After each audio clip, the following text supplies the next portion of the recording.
Avez-vous déjà remarqué comment, à certains moments de l'histoire, des sociétés entières semblent plongées dans des délires collectifs, des situations où la logique disparaît, laissant place à la peur, et où des décisions irrationnelles et destructrices sont prises? Ce phénomène n'est pas une coïncidence, c'est ce que l'on appelle la psychose collective, un état où des populations entières perdent le contact avec la réalité. Et le plus alarmant, ce n'est pas limité au passé. Cela pourrait se produire en ce moment même, sous nos yeux. Carl Jung, l'un des plus grands penseurs de la psychologie, avertissait que les épidémies psychiques étaient plus dangereuses que les catastrophes naturelles, car elles ne détruisent pas seulement des corps, mais aussi des esprits. Aujourd'hui, nous vivons dans un monde où la peur et la manipulation sont utilisés comme des outils pour contrôler les masses, créant un état de dépendance et de conformité. Mais voici le point crucial. Vous n'êtes pas obligé d'être une victime de ce système. Il existe un moyen de comprendre, de résister, et, surtout, de préserver votre liberté mentale.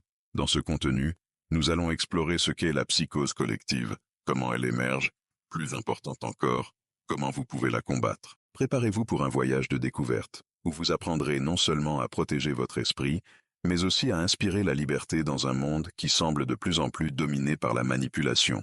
La psychose collective est comme un voile qui couvre les yeux d'une société entière, déformant sa perception de la réalité.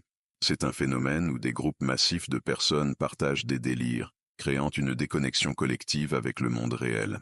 Les exemples historiques abondent. Les chasses aux sorcières au Moyen Âge, ou les mouvements totalitaires du XXe siècle, où la peur est devenue le carburant d'idéologies dangereuses. Ce type de psychose n'affecte pas uniquement les individus, mais redéfinit la culture d'une époque. Imaginez une communauté qui, soudainement, croit en quelque chose d'irrationnel, comme l'idée qu'un groupe spécifique est responsable de toutes les adversités. Cette croyance ne surgit pas de nulle part.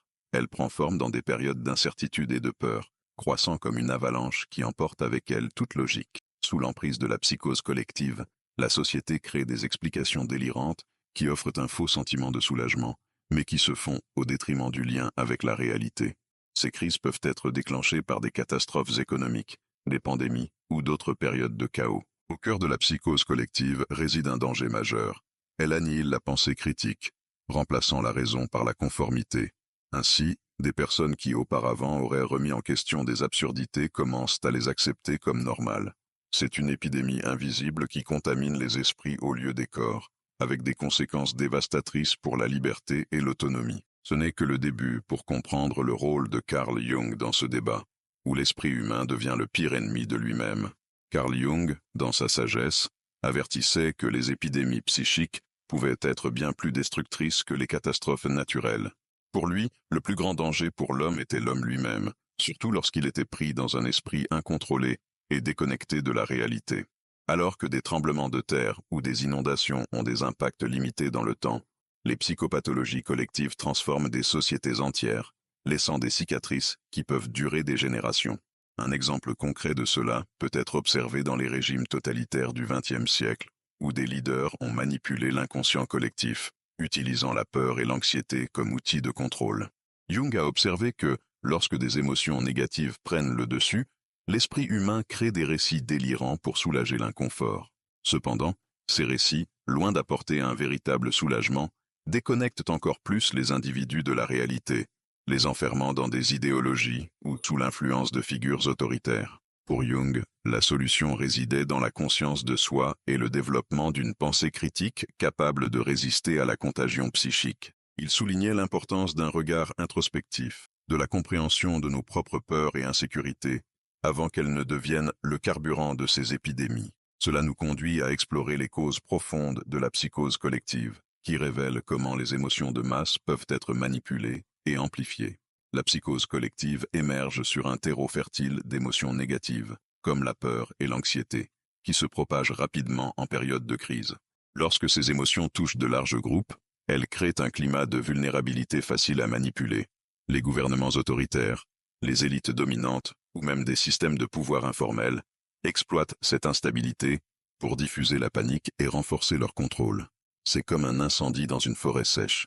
Une seule étincelle suffit pour que tout parte en flammes. Un exemple classique réside dans les campagnes de propagande utilisant la désinformation pour amplifier la peur. Pendant les périodes de guerre, de pandémie ou de crise économique, des récits effrayants sont stratégiquement diffusés pour désorienter et manipuler la population. La confusion générée par ces tactiques empêche les gens de questionner la réalité, les rendant plus vulnérables à des explications délirantes qui, bien qu'apportant un soulagement temporaire, les déconnectent encore davantage du réel. Ces causes mettent en lumière une fragilité inhérente de l'esprit humain face à des situations extrêmes. Sans pensée critique ni soutien émotionnel, l'individu cède à la conformité, acceptant des idées qui, en temps normal, sembleraient absurdes. Comprendre ses origines constitue la première étape pour empêcher le passage du panique initial à un insight psychotique collectif, un thème que nous explorerons ensuite. La psychose collective ne se manifeste pas d'un seul coup. Elle se développe en plusieurs phases distinctes. Tout commence par une panique initiale, un moment de confusion où la perception de la réalité est altérée.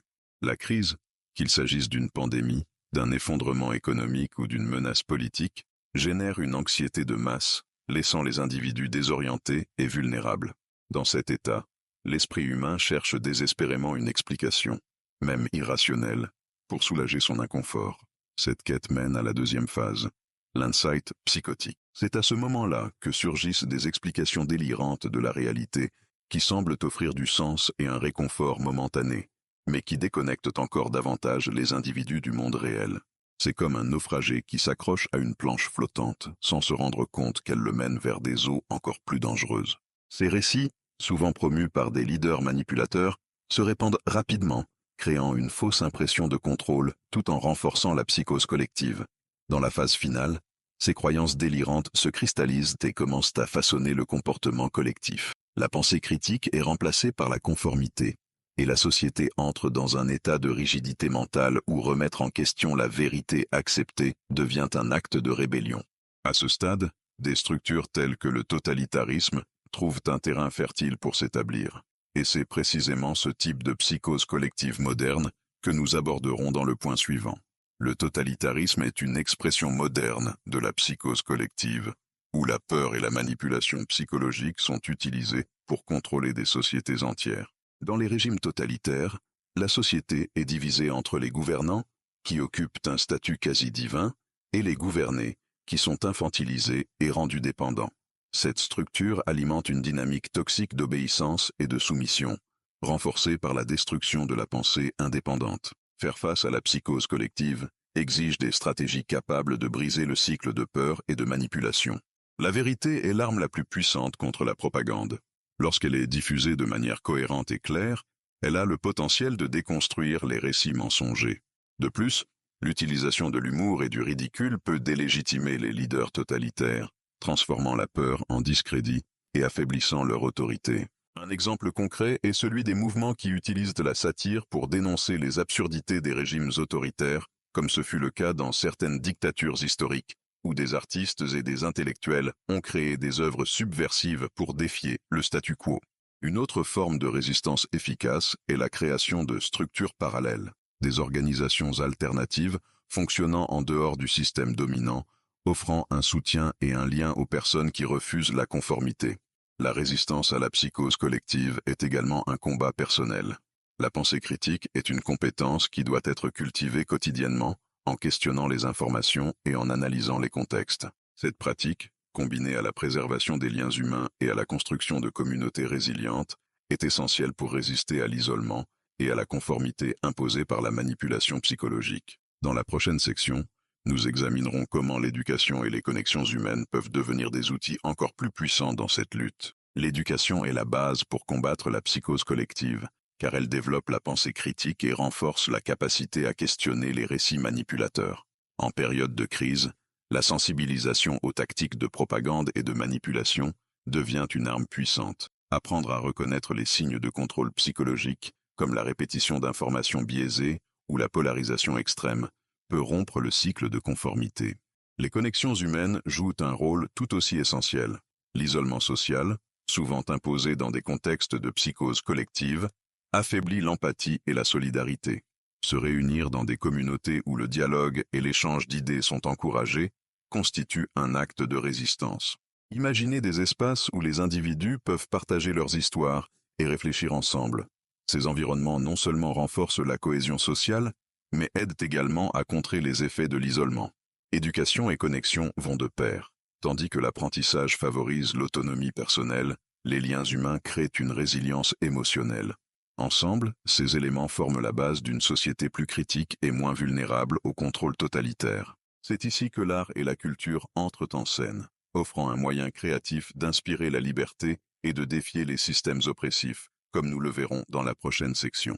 L'art et la culture ont le pouvoir de transcender les barrières, inspirant la liberté et unissant les gens contre les régimes oppressifs. Dans les contextes de psychose collective, ils deviennent des outils de résistance indispensables. Alors que la propagande tente d'étouffer la créativité avec des récits uniformes, l'art ouvre des espaces de réflexion et offre un aperçu de ce qui est possible en dehors de la conformité. Un exemple frappant réside dans les œuvres créées sous des régimes totalitaires, comme la littérature subversive de George Orwell, ou les chansons qui portaient des messages d'espoir en période de censure. L'art touche à la fois l'esprit et le cœur, déconstruisant l'aliénation et favorisant la conscience de soi. Il renforce également les liens humains, permettant à des individus de différentes origines de se rassembler autour de valeurs partagées, telles que la liberté et la justice. La lutte pour la liberté n'est pas seulement politique, mais aussi psychologique et culturelle.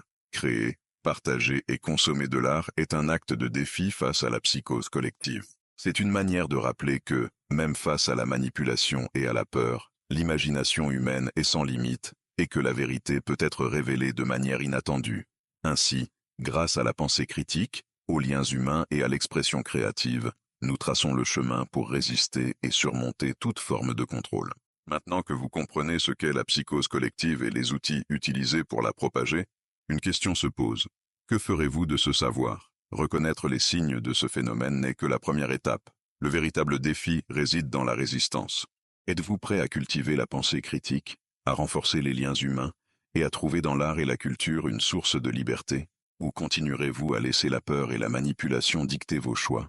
Le chemin pour surmonter la psychose collective commence par de petites actions, mais significatives. Pourquoi ne pas, dès aujourd'hui, réfléchir aux informations que vous consommez et questionner les récits qui vous entourent? Cherchez des sources fiables, discutez avec des personnes qui pensent différemment et cultivez l'empathie. La liberté mentale n'est pas un état que l'on atteint seul. Elle se construit collectivement, avec courage et créativité. Si ce contenu a résonné en vous et que vous souhaitez continuer à explorer des sujets qui défient à votre réflexion, abonnez-vous à la chaîne et activez les notifications.